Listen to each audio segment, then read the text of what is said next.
High everyone आज के बनाबो veg pizza without onion and garlic माने पेঁয়াজ रसुन छाड़ा वेज पिज़्ज़ा बनाबो। प्रथमे अल्प एकटु तेल गरम करे निয়েছি কড়াতে আর এখানে দেখো ক্যাপসিকাম গুলো ছোট ছোট করে কেটে রেখেছি এগুলোকে দিয়ে দেব। এরকম ছোট ছোট পিস করে কাটা ক্যাপসিকাম এর মধ্যে দিয়ে দেব।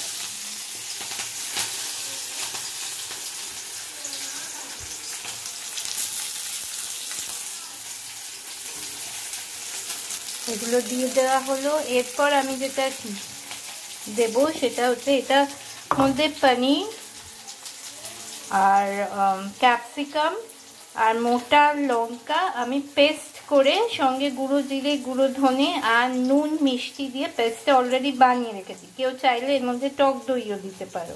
আমি টমেটোও দিয়েছিলাম সঙ্গে একটু কাজু বাটাও দিয়েছিলাম। এই পেস্টটা এবার কড়াতে দিয়ে দেবো। দেখতে পাচ্ছ এতটা পেস্ট আমি দিয়ে দিলাম কড়াতে।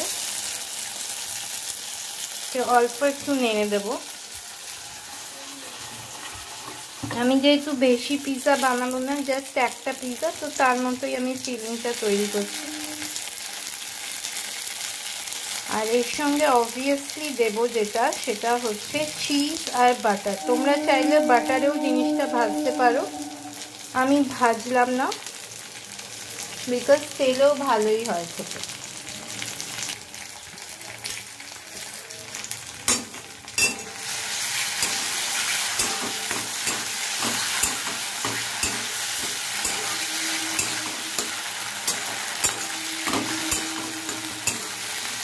এটা ভেজে নিচ্ছি। আমার মনে হচ্ছে তেলের কোয়ান্টিটিটা একটু বেশি হয়ে গেছে আমার, যেহেতু একটু বেশি হয়ে গেছে এবং আমার কাছে অলরেডি প্রিপেয়ার করে রাখা আছে অনেকটা পুর, তো আমি আরও খানিকটা এর সঙ্গে পুর বানিয়ে নেব।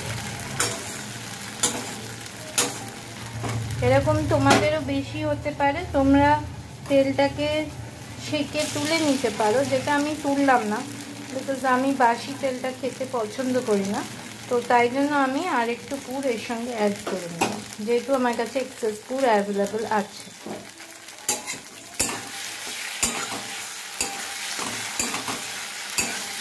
এটা আমি জাস্ট ফ্রাই করে নিলাম। আচ্ছা এই দেখো আমি পুরটা অলমোস্ট বানিয়ে নিয়েছি। এটাই আমি যেটা করেছি অল্প একটু চাট মশলা অ্যাড করে দিয়েছি উপর দিয়ে। এরপর আমি এটা তুলে রেখে দেবো একটা জায়গায়। টমেটো সসটা বানানোর জন্য আমি অল্প টমেটো কেটে নিয়েছি একটার মতো, যেহেতু আমি খুব কম পিৎজা করছি, জাস্ট একটা পিৎজা বানাবো, আর মাঝারি সাইজের একটা টমেটো। আর আমি দিয়ে দিচ্ছি হচ্ছে এভারেস্টের চাট মশলা, তোমাদেরকে দেখিয়ে দেবো। এই যে এভারেস্টের চাট মশলা দিচ্ছি, অল্প একটুখানি দেবো, খুব বেশি না। আর অবভিয়াসলি একটু নুন দেবে আর চিনি দেবে, হ্যাঁ একটা ছোট টিস্পুনের মতো দেবো এখানে। আর এবার আমি দিয়ে দেবো একটু চিনি আর অবভিয়াসলি একটু নুন। নুনটা দেখো এইটুকুনি, জাস্ট 1 পিঞ্চ অফ নুন দেবে, খুব কম, খুব বেশি হলে কিন্তু একদম বিচ্ছিরি খেতে হয়ে যাবে। এর সঙ্গে দিয়ে দেবো একটু লেবুর রস আর চিনি। যদি বাই চান্স দেখো নুনটা বেশি হয়ে গেছে, ঘাবড়ানোর কোনো ব্যাপার না, একটু লেবুর রস দিয়ে দেবে, তাহলেই নুনটার পরিমাণটা ঠিক হয়ে যাবে। এরপর দিয়ে দেবো একটু চিনি, চিনিটা দেবো 1 চামচ মতো, এই যে এরম মতো। আর একটু দিয়ে দিলাম, মানে ওটা পুরোপুরি 1 চামচ, এই চামচে পুরো 1 চামচ হয়ে গেল। এরপর আমি দিয়ে দেবো একটু লেবুর রস। লেবুর রসটা লাস্টে দেবো যখন কড়াই একটু নাড়বো, দেখিয়ে দেবো তোমাদেরকে, আগেটা গ্রাইন্ড করে নিই। আচ্ছা এবার আমি আটাটা মেখে অলরেডি এটা বেলে নিয়েছি। বেলে যেটা করেছি অল্প একটু ফুটো ফুটো মতো করে দিয়েছি। কি দিয়ে করেছি? জাস্ট সিম্পল চামচের পিছনটা দিয়ে, এই যে দেখতে পাচ্ছ চামচ, এর পিছনটা দিয়ে জাস্ট এরকম ঢুকিয়ে দিয়েছি, আর কিছু না, জাস্ট ইন দিস ওয়ে এরকম করে জাস্ট ঢুকিয়ে দিয়েছি।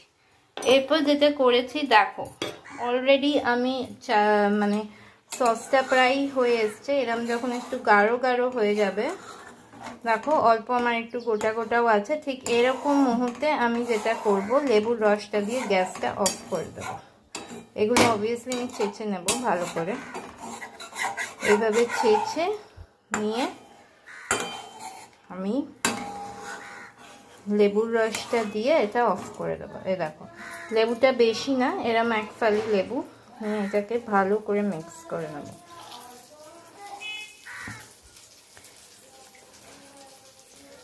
মিক্স করে কিন্তু এটা ফোটাবো না, জাস্ট যেটা করবো গ্যাসটা সুইচ অফ করে দেবো এভাবে দিয়ে।